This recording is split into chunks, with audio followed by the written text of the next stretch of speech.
નમસ્કાર ખેડૂત મિત્રો, બાગ મિત્ર સ્માર્ટ ફાર્મિંગ એડવાઇઝરીમાં દરેક ખેડૂત મિત્રોનું હાર્દિક સ્વાગત કરું છું.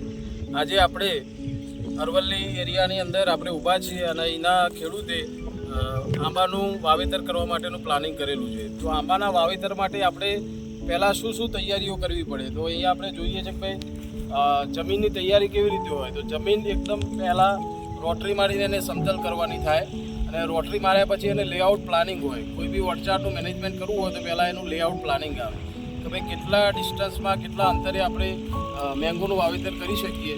તો આ ફાર્મર્સને આપણે જોઈએ કે ગાઈડલાઇનની અંદર આપ જોઈ શકો છો કે ભાઈ 15 બાય 15 ફૂટના ગાળાઓમાં એના ડિસ્ટન્સમાં આંબાનું વાવેતર કરવાનું માર્કિંગ કરેલું છે. આ ધ્યાન રાખવું જરૂરી છે કે ભાઈ કઈ રીતે એનું ડિસ્ટન્સ મેન્ટેન કરીને અને આંબાનું વાવેતર કરી શકાય.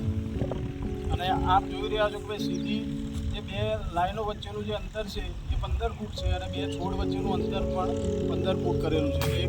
એક જાતનું સ્ક્વેર સિસ્ટમ કહેવાય અને વાવેતરની સ્ક્વેર એરિયાની અંદર આંબાનું વાવેતર થશે. આવી અવનવી માહિતી મેળવવા માટે બાગ મિત્ર સ્માર્ટ ફાર્મિંગ એડવાઇઝરીનો તમે સંપર્ક કરી શકો છો. નમસ્કાર.